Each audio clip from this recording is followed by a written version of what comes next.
చుక్క మురుగు గోదావరిలో కలవకూడదు, కాలుష్య రహిత పుష్కరాల నిర్వహణ లక్ష్యం, మునికోడలి ఘాట్కు సప్తర్షి పుష్కర ఘాట్గా నామకరణం, కలెక్టర్లతో ఉప ముఖ్యమంత్రి పవన్ కళ్యాణ్.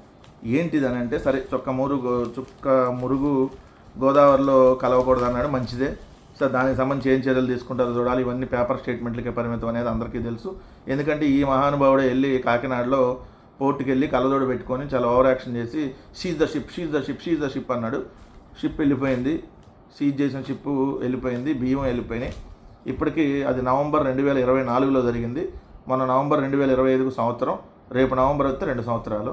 ఇప్పటికి సంవత్సరన్నర అయినా దిక్కు దివాన్ లేదు. షిప్ పోయింది, బియ్యం పోయినాయి, మళ్ళీ షిప్ వచ్చింది, మళ్ళీ బియ్యం ఎత్తుకెళ్ళింది దగ్గర నుంచి, మళ్ళీ అక్కడికి వెళ్ళి బియ్యం దించింది, మళ్ళీ మూడోసారి కూడా ఇప్పుడు షిప్ వచ్చింది.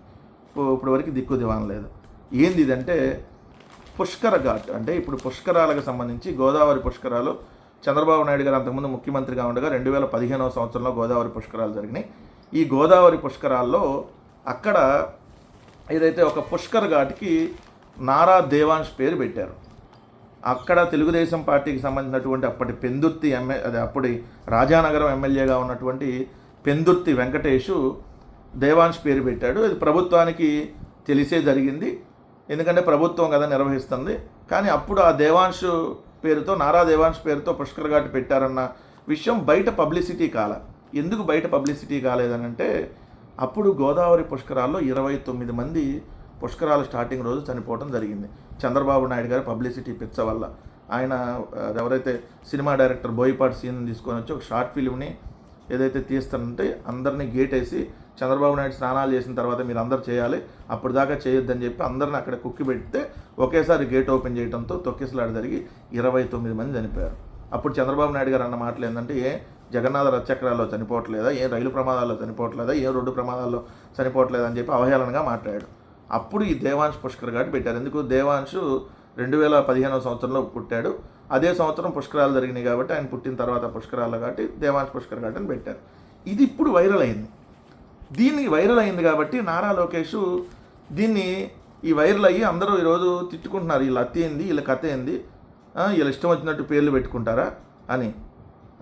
అంతకుముందు పవన్ కళ్యాణ్ అన్న మాటలో మీ బాబు ఏమన్నా చేశాడని పేర్లు పెట్టుకున్నారా, ఇవన్నీ ఇట్లా ఇష్టం వచ్చినట్టు పేర్లు పెట్టేసుకుంటారా మీ కుటుంబాల పేర్లు అని. ఈరోజు నారా దేవాంశ్ పేరు పుష్కర్ ఘాట్కి పెట్టడం అనేది, ఈరోజు ఆ తెలుగుదేశం వాళ్ళు కూడా ఇదేంద్ర బాబు ఎంత దరిద్రంగా, అబ్బాయికి రాజకీయాలకు సంబంధం లేదు, వాళ్ళ పేర్లు పెడతారేంది, అతను ఎందుకు తీసుకొని వస్తాను. పాప ఆ అబ్బాయి తప్పేం లేదు, ఆ పిల్లగాడి తప్పేం లేదు. కానీ ఇప్పుడు వీళ్ళు, ఈ ప్రభుత్వం తప్పే, తెలియకుండా పెట్టారన్నట్టుగా నాటకాలతో నిన్న చూడండి పుష్కర్ ఘాట్కు దేవాంశ్ పేరు తొలగించమని, ఏదైతే లోకేష్ ఏ ఘాటుకు పెట్టొద్దన్నాడని ప్రభుత్వ ఆదేశాలతో దాన్ని పేరు మార్చారని. ఇప్పుడు ఆ పేరు మార్చిందే ఇప్పుడు పవన్ కళ్యాణ్ అంటున్నాడు కదా, ఏదైతే మునికోడలి ఘాట్, ఆ మునికోడలి ఘాటే దేవాంశ్ ఘాట్, దానికి ఇప్పుడు సప్తర్షి పుష్కర్ ఘాట్గా మళ్ళీ పేరు మార్చారు. కానీ పవన్ కళ్యాణ్కి దేవాంశ్ ఘాట్ అని అది తెలుసు, తెలిసే దాన్ని ఆదర్శ ఘాట్గా తయారు చేయమన్నారు. మరి ఇన్ని ఘాట్లు ఉంటే దాన్ని ఒక్కదాన్ని ఆదర్శ ఘాట్కి ఎందుకు తయారు చేయమన్నారు, దేవాంశ్ పేరుతో పెట్టారు కాబట్టి. సో ఇప్పుడు అది బయటకు బాగా ట్రోల్ అయ్యేటప్పటికి దాన్ని కప్పిపుచ్చుకునేటటువంటి కార్యక్రమం నిన్న చేశారు. అయినా భలే అడ్డంగా దొరికిపోతారు మీరు ఇట్లాంటివన్నీ చేసి. అంతకుముందు కూడా దేవాంశ్ కాలనీలని పెట్టారు, మరి ఎందుకు పెట్టారు? సో మీరు ఎన్ని కవర్ చేసుకున్నా మీరు చేసేటటువంటి ఇట్లాంటి పనులన్నీ ప్రజలకు క్లియర్గా అర్థమవుతాయి అనేది మరోసారి ప్రూవ్ అయింది, ఇట్లాంటి చేసేటటువంటి పబ్లిసిటీ స్టంట్స్.